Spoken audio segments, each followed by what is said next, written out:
Bedenklich, wenn nicht sogar alarmierend finde ich, dass es eine große Anzahl Rentner gibt, die nach 45 Arbeitsjahren weniger als 1.000 € bekommen, nämlich insgesamt 85.800 Personen und nochmals 62.800 Personen, die bis zu 1.200 € Rente erhalten. Und das, wie gesagt, nach 45 Arbeitsjahren.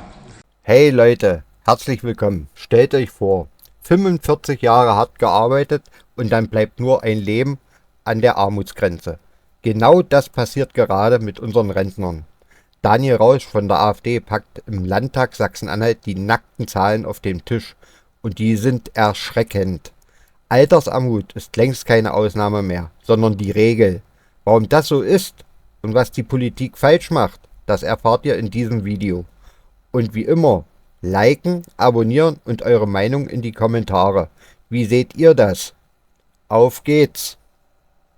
Werter Herr Präsident, werte Abgeordnete, die große Anfrage der Linken zum Thema Entwicklung der Altersrenten in Sachsen-Anhalt liefert uns aktuelle Zahlen zum Sachstand Rente.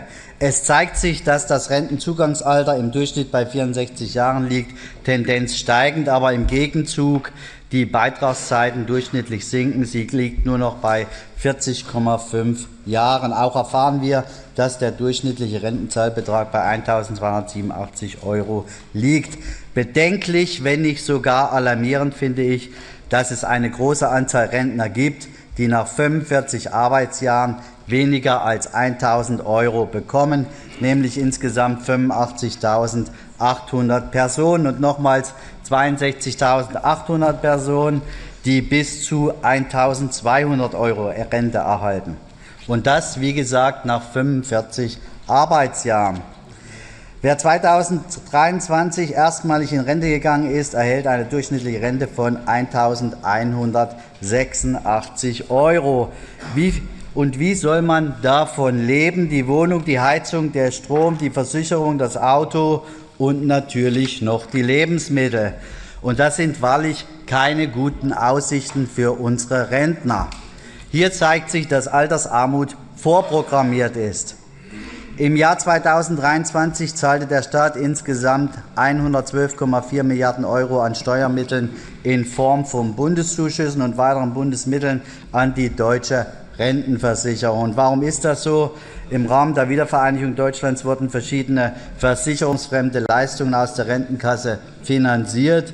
Diese Leistungen umfassten unter anderem die Höherbewertung der Ostrenten, das wurde jetzt schon mehrfach gesagt, Rentenansprüche aus der ehemaligen DDR wurden aufgewertet, um sie an das westdeutsche Niveau anzupassen. Dann Kindererziehungszeiten, wurde auch schon gesagt, Zeiten, in denen Eltern ihre Kinder erzogen haben, wurden rentensteigernd berücksichtigt, auch wenn während dieser Zeiten keine oder nur geringe Beiträge gezahlt werden. Die Renten für Vertriebene und Spätaussiedlerpersonen, die nach dem Zweiten Weltkrieg vertrieben wurden oder als Spätaussiedler nach Deutschland kamen, erhielten Rentenansprüche, die nicht vollständig durch eigene Beitragszahlungen gedeckt waren.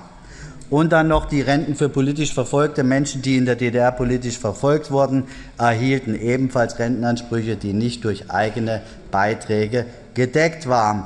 Diese Maßnahmen wurden getroffen, um soziale Gerechtigkeit zu gewährleisten und die Lebensverhältnisse in Ost- und Westdeutschland anzugleichen. Allerdings haben sie auch zu erheblichen finanziellen Belastungen der Rentenkasse geführt. Nochmals, diese Zuschüsse dienen dazu, die Kosten für nicht beitragsgedeckte Leistungen zu decken und eine sichere Rentenauszahlung zu gewährleisten. All diese Leistungen waren politisch gewollt und haben eigentlich nichts mit dem an sich geschlossenen System einer Versicherung zu tun, denn das System einer Versicherung beruht darauf, den Einzahlern eine entsprechende Leistung zu gewähren. Bereits bei der Einführung der dynamischen Rente in der alten Bundesrepublik im Jahre 1957 betrug der Zuschuss des Bundes bereits 24% der Einnahmen der allgemeinen Rentenversicherung. Heute, oder besser gesagt im Jahr 2023, belief sich der Zuschuss des Bundes auf rund 22% der Einnahmen der allgemeinen Rentenversicherung. Wenn die Politik dies oder neue versicherungsfremde Leistungen wünscht, muss dies aus Steuergeldern bezahlt werden und zu Recht nicht zu Lasten der Versicherungsnehmer oder Einzahler gehen. Und jetzt nochmal zu Ihrem Entschließungsantrag. Sie fordern einen Gesetzentwurf zur Stabilisierung des Rentenniveaus noch vor der Neuwahl des Bundestages. Wie diese Stabilisierung genau aussehen soll und durch welche konkreten Maßnahmen dies geschehen soll, das sagen Sie nicht. Das Rentenpaket 2 will bis 2039 das Rentenniveau bei 48% halten. Ja, das ist ja wohl das Mindeste. Und da fordern Sie ja 53%.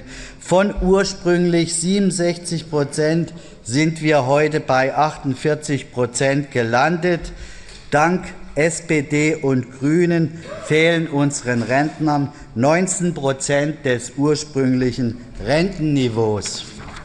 Das darf man ruhig mal benennen, denn der Wähler vergisst einfach zu schnell. Und mit dem geplanten Generationenkapital, das sehe ich auch skeptisch.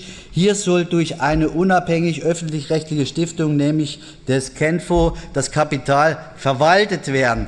Diese Stiftung erzielte 2021 eine Rendite von 8,3%, aber bereits im Jahr 2022 eine Negativrendite von 12,2%. 2023 lag die Rendite wieder im positiven Bereich bei 11%. Da müssen wirkliche Profis ran, damit das gelingt. Aber wenn ich dann zum Beispiel sehe, wie unsere Landesbanken gemanagt werden, da habe ich so meine Zweifel. Und Punkt 2, Inflationsausgleich für Rentner. Ja, da bin ich natürlich auch dafür. Die Damen und Herren aus dem Bundeskabinett gönnten sich das schließlich auch, aber die sitzen ja auch an der Quelle. Für unsere Rentner ist kein Geld da. Man müsste sich entscheiden, entweder Geld für unsere Rentner oder Waffenlieferungen in die Ukraine.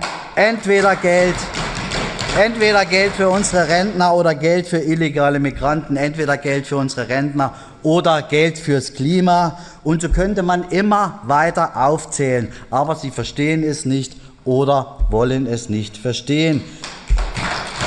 Zu Ihren Punkt 2, die Höherwertung der Ostlöhne, da hatten wir doch erst drüber gesprochen. Es war doch Ihre Partei, werte Linke, die sich bei der entscheidenden Abstimmung im Bundestag zu diesem Thema enthalten hat. Ich weiß nicht, warum Sie ständig damit kommen. Entweder haben Sie damals die Thematik nicht durchdrungen oder die Auswirkungen unterschätzt. Alles in allem halte ich Ihren Entschließungsantrag für entbehrlich. Die Rente muss zum Leben reichen, das ist eine Kernforderung der AfD. In Deutschland sind über 1 Million Rentner in der Grundsicherung. Das ist natürlich nicht hinzunehmen. Wir müssen unsere Rentenkasse wieder fit für die Zukunft machen. Das bedeutet als erstes, wir brauchen mehr Einzahler. Auch wir als Politiker sollten mit gutem Beispiel vorangehen und in die Rentenkasse einzahlen. Man sollte auch mal die Frage stellen, brauchen wir hier in Deutschland zu viele Beamte? Wir sollten die Verbeamtung auf hoheitliche Aufgaben beschränken. Auf diese Weise wird ein Großteil der künftigen Staatsbediensteten in die gesetzliche Rentenversicherung aufgenommen und damit das Beitragsaufkommen enorm gesteigert. Des Weiteren müssen endlich mehr Bürgergeldempfänger in Arbeit gebracht werden. Aber wir brauchen auch eine Lastengerechtigkeit zwischen Familien und Kinderlosen, denn es sind unsere Kinder, die unser aller Rente bezahlen. Wir als AfD sind immer für Gespräche bereit und werden uns immer für ein gerechtes und stabiles Rentensystem einsetzen. Dankeschön.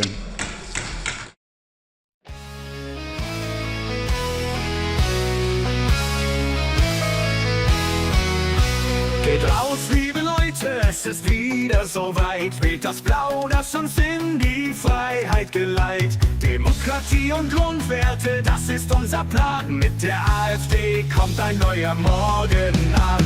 Hey, hey, hey, macht die Kreuze klar für die AfD. Ja, das ist wunderbar, wir schätzen unser Land. Das ist unser Ziel, mit blauen Herzen geht's nach Brüssel mit viel Stil. Volksabstimmungen, das Schweizer Modell, das ist unser Weg, das finden wir ganz toll. Bundespräsidentenwahl direkt durch dich und mich, mit der AfD wird Deutschland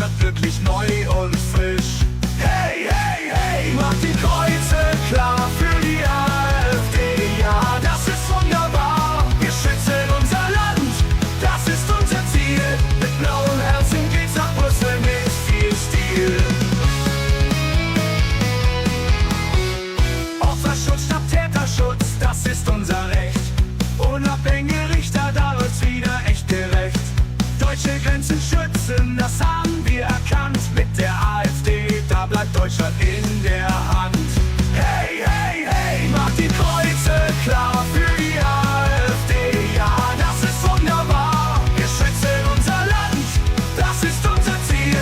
Mit blauem Herzen geht's nach Brüssel mit viel Stil. Kinder und Familien, die sind uns viel wert. Die deutsche Sprache, die haben wir geehrt. Der Klimaweg endet, Umwelt wird geschützt. Mit der AfD wird Europa neu gemixt.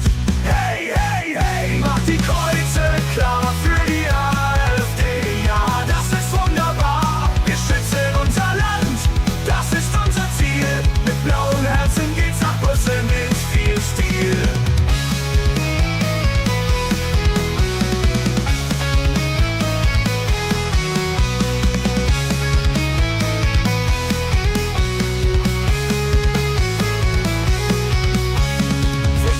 Familien, die sind uns viel wert.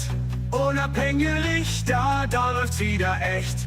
Deutsche Grenzen schützen, das haben wir erkannt. Mit der AfD wird Deutschland in der Hand. Hey!